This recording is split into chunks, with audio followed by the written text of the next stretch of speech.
sorry. It's been 400 years, Aubrey, and we ain't saved. Let me say that differently.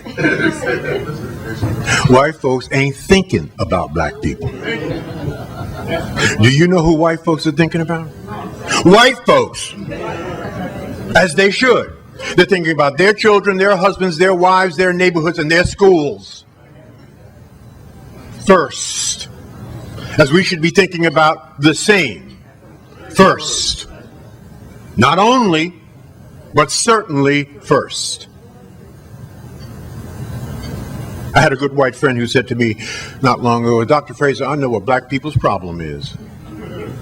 Oh, really, Bob?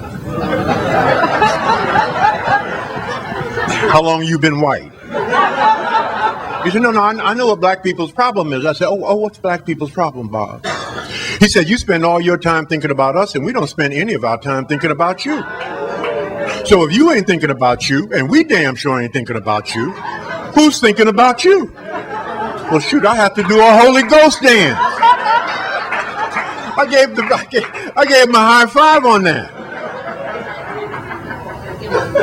Of course. And you can't hate them for that. It would be like saying hating a brother or a sister for thinking about him and his family and his children and his neighborhood and his community first. No one is saving us but us. But it's a beautiful thing because God has given us every single thing we need to succeed. Really, think about this deeply. He has given us, he ain't no fool. He put us here for a reason. And then he gave us everything we need to succeed. We have everything we need to succeed except each other. Jews have each other. Asians have each other. East Indians have each other. Arabs have each other. We don't have each other, but we have everything else. We have money. We're a $1.2 trillion annual economy. If we were a nation, we'd be the 16th richest nation in the entire world. But our money goes in one direction away from us, and we're some of America's most conspicuous consumers. I've traveled every place that black people have been dispersed. I've been to South Africa, Central Africa, East Africa, West Africa, all over North Africa, all over South America, all over the Caribbean. Been to Africa 31 times. And there are no black people in the entire world doing better than we are. In fact, if the truth be known, we are the beacon of hope for every single person of African descent in the entire world. And we know because we are morally grounded and spiritually rooted people that to whom much is given, much is required. There's a beautiful passage, not often read passage or often quoted passage in the Bible, a direct quote from Jesus Christ. Now, there are not many direct quotes from Jesus Christ in the Bible. This is a direct quote from Jesus. John 5:30. And Jesus said, I of my own self can do nothing. Now this was Jesus. Jesus couldn't get it done on his own by himself in a vacuum. So what's up with you? Why would you think you could do anything significant, anything worth talking about on your own by yourself in a vacuum? So this passage says to me that we were born to network, that we were born to collaborate, that we were born to work with and through each other, that we were born to link together in a common bond of caring and sharing.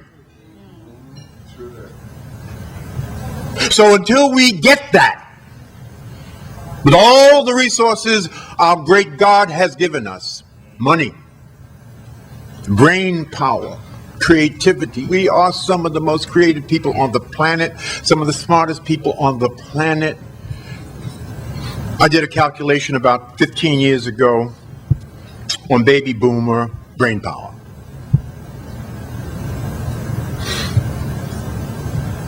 Baby boomers, those of my generation, I'm 71. I know I look 35 or 40, I know. I can't help it because black don't crack, you know, just don't happen. Aubrey don't look 106, does he? We just got it like that, you know? Spry, we just got it like that. But baby boomers have amassed, just from one generation alone, over 500 billion hours of formal education and professional training from just one generation alone. If you wanted to put a dollar value on that, it's just $10 an hour, and that's really conservative, because try to get an education today or professional training for $10 an hour. So let's be conservative for the sake of this discussion. That would mean that our collective intellectual capital base from one generation alone is worth in excess of $5 trillion from just one generation. Said another way, we have a lot of PhDs in our community. We now need some PhDs. So we got brain power. We some smart Negroes.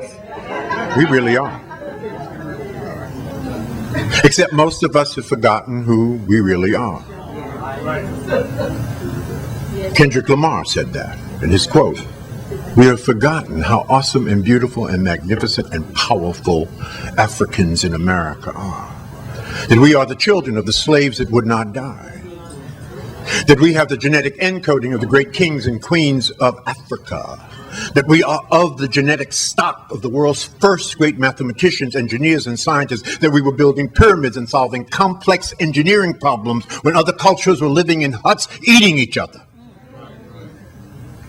And in spite of the fact that America kept its foot on our throat for 350 years, we overcame that and we rose like the phoenix.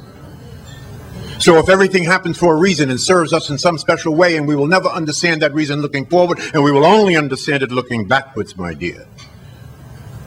Maybe we were not brought here. Maybe we were sent here. Do you believe that God would put his weakest people here to do his toughest job? I don't think so. How could an America who could morally, spiritually, and biblically justify the kidnapping, raping, and pillaging of another two people, natives already in America and Africans brought to America, have any moral or spiritual grounding? And perhaps had God not sent us here, America might have self-destructed by now.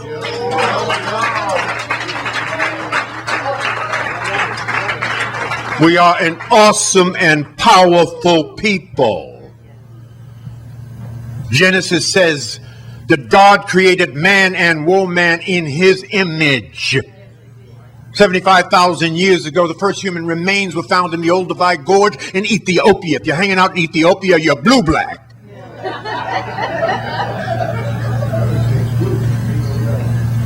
So if the first man and woman was blue-black, what color is God? We are an awesome and powerful people. We play ourselves too cheap. We cower, and we do not do what God has put us here to do in its completeness. 30 years ago, I started a company called FraserNet. It's a principle-centered global leadership network of 81,000 top black professionals, business owners, and community leaders focused on economic development through education, training, and empowerment for black people. We started out 30 years ago, focused on two simple goals that so align so beautifully with your vision for our people, Aubrey. That's why we connected. That's why we clicked. We are of like mind. We are working on the same things. We're on dual paths. A train must run on two tracks.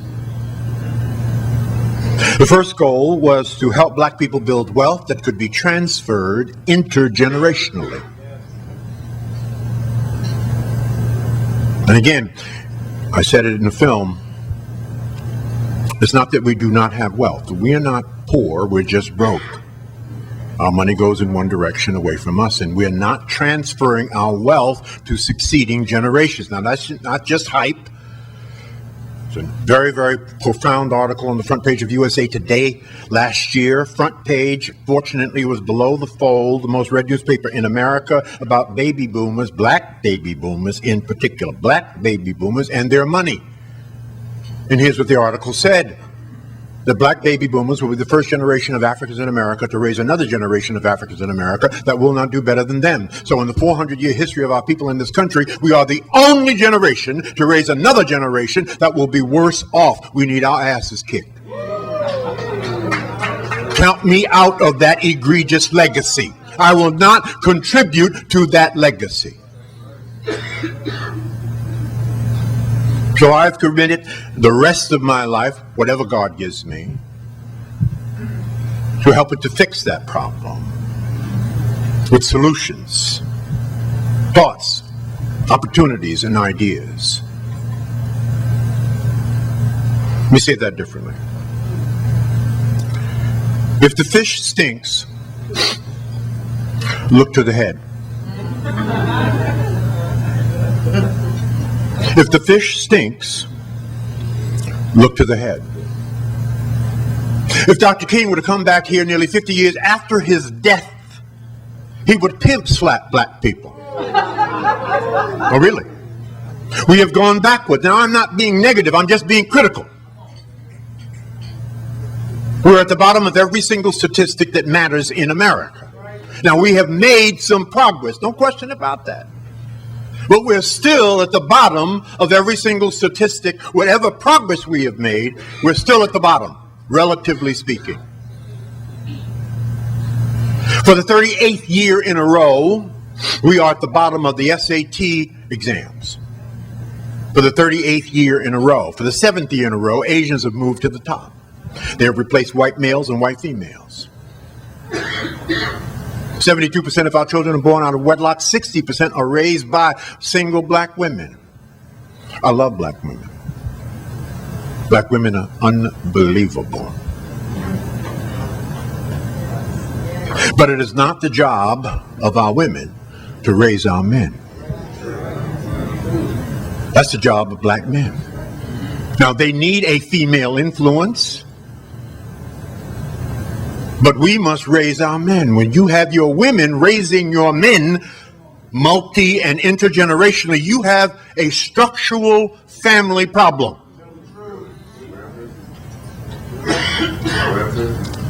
So goal number one is to save our children. Why? Because everything we do for our children just as everything our parents did, they did for us.